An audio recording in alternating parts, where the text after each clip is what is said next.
ஆன்மீக உறவுகள் அனைவருக்கும் என் அன்பான வணக்கங்கள். நாளைய தினம் அமாவாசை திதி வருகிறது. அமாவாசையும் அனுமன் ஜெயந்தியும் வருவது மிக மிக சிறப்பான ஒன்று. அதுவும் திங்கட்கிழமையில் வருவது மிக மிக சிறப்பான ஒன்று. மறக்காமல் நாளைய தினம் காலையில் உங்களால் பிரம்ம முகூர்த்த வேலையில் பக்கத்தில் அரச மரம் இருந்துச்சு அப்படின்னா போயிட்டு ஒரு 108 சுற்று சுற்றிட்டு போகும்பொழுதே கொஞ்சோண்டு அரிசி மாவில் வெல்லம் கலந்து எடுத்துக்கிட்டு போங்க. அதை எடுத்துகிட்டு போயிட்டு 108 சுற்றுகள் சுற்றிட்டு அந்த அரிசி மாவை அந்த அரச மரத்துக்கு அடியில் கொட்டிட்டு நமஸ்காரம் பண்ணிட்டு வந்துடுங்க. அதை எறும்புகள் சாப்பிடும். அதை சாப்பிட்றதுனால நம்ம பல பேருக்கு அன்னதானம் பண்ண ஒரு புண்ணியம் நமக்கு கிடைக்கும்.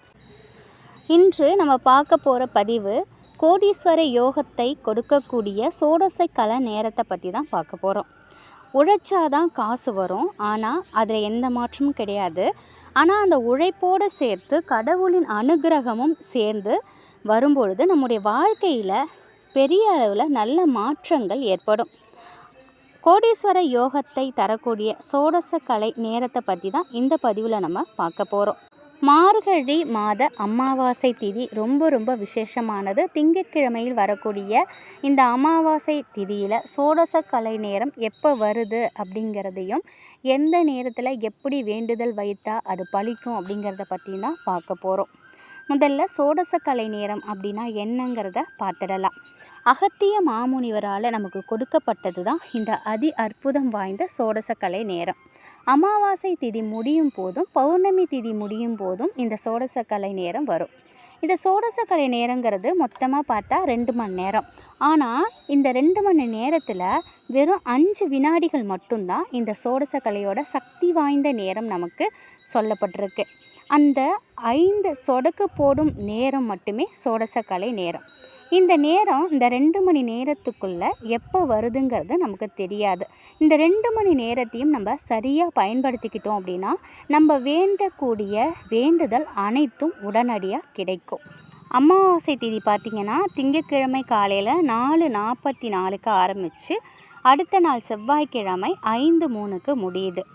இந்த சோடச கலை நேரம் பார்த்திங்கன்னா செவ்வாய்க்கிழமை அன்று காலையில் அதிகாலை 4 மணிக்கு ஆரம்பித்து 6 மணி வரைக்கும் காலை 6 மணி வரைக்கும் இருக்குது. இந்த 2 மணி நேரத்தில் இந்த 5 நொடி எப்போ வேணாலும் வரும். அதனால் இந்த 2 மணி நேரத்தை நம்ம பயன்படுத்திக்கணும். அதுவும் நமக்கு கடன் தீர்வதற்கான ஒரு அருமையான நாள் செவ்வாய்க்கிழமை அப்படின்னே சொல்லலாம். செவ்வாய்க்கிழமை முருகனுக்குரிய அந்த ஒரு நாளில் சோடச கலை நேரம் வருவது மிக மிக சிறப்பான ஒரு விஷயம். இந்த செவ்வாய்க்கிழமை அன்று இந்த நேரத்தை நீங்கள் பயன்படுத்திக்கோங்க. இந்த சோடச கலை நேரத்தில் பூஜை அறையில் ஒரு விளக்கேற்றி வச்சு உங்கள் குலதெய்வத்தை முருகப்பெருமான மனசார வேண்டிக்கோங்க. நீங்கள் கீழே தரையில் ஒரு விரிப்பு போட்டு அதில் கிழக்கு பார்த்தவாறு உட்காந்துக்கோங்க.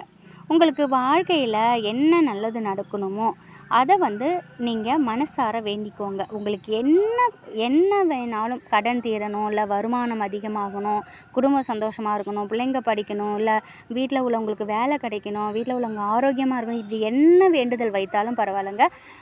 பணம் சம்மந்தப்பட்ட விஷயம், கடன் சம்மந்தப்பட்ட விஷயம் தீரணும், இப்படி எந்த பிரார்த்தனை வேணாலும் இருக்கலாம். ஆனால் ஒரு பிரார்த்தனையை மட்டும் மனசில் நல்லா பதிய வச்சுக்கோங்க. மனசை ஒருநிலைப்படுத்தி முதுகு தண்டுவடத்தை நேராக வச்சுக்கோங்க.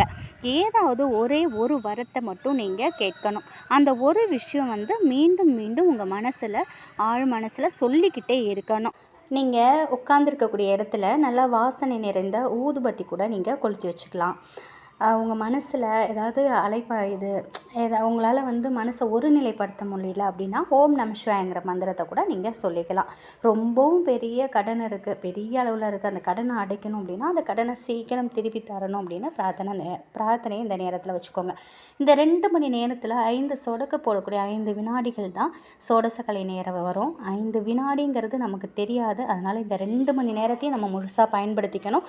இந்த 5 வினாடிகள் இந்த 5 வினாடிகளுக்கான பலனை நிச்சயமாக கடவுள் நமக்கு கொடுப்பார். அமாவாசை திதியில் வரக்கூடிய இந்த சோடச கலை நேரத்தை பயன்படுத்திக்கோங்க. இதை பயன்படுத்தி நிறைய பேர் கடன் பிரச்சனையிலேருந்து வெளியே வந்திருக்காங்க. நிறைய பேர் தேவைக்கு அதிகமாகவே பணம் சம்பாதிச்சிருக்காங்க. அந்தளவுக்கு ஒரு அற்புதமான நேரம் தான் இந்த சோடச கலை நேரம்.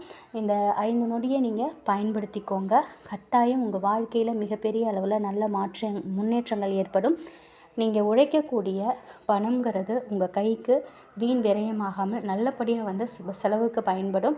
அதுவும் செவ்வாய்க்கிழமையில் வந்திருக்க முருகப்பெருமானை மனசார வேண்டிக்கோங்க. குலதெய்வத்தையும் முருகப்பெருமானையும் உங்கள் இஷ்ட தெய்வத்தையும் மனசார வேண்டிக்கிட்டு இந்த ஒரு சோடசக்கலை நேரத்தில் 2 மணி நேரம் நீங்கள் வந்து அந்த நேரத்தை பயன்படுத்திக்கங்க. நிச்சயமாக நீங்களும் மிகப்பெரிய அளவில் கோடீஸ்வரர்களாக மாறலாம். உங்கள் வீட்டில் நீங்கள் என்ன தேவைக்காக நீங்கள் நினச்சி நீங்கள் தியானம் பண்ணுறீங்களோ கண்டிப்பாக அது உங்களுக்கு கிடைக்கும். வருகிற 2025இல் நிச்சயமாக மிகப்பெரிய அளவில் நல்ல மாற்றங்கள் உங்களுக்கு ஏற்படும். முழு நம்பிக்கையோடு செய்து பாருங்கள், முழு பலன் கிடைக்கும். இந்த ஒரு தகவல் உங்களுக்கு பயனுள்ளதாக இருக்கும் அப்படின்னு நினைக்கிறேன். அனைவருக்கும் இனிய புத்தாண்டு நல்வாழ்த்துக்கள். நன்றி.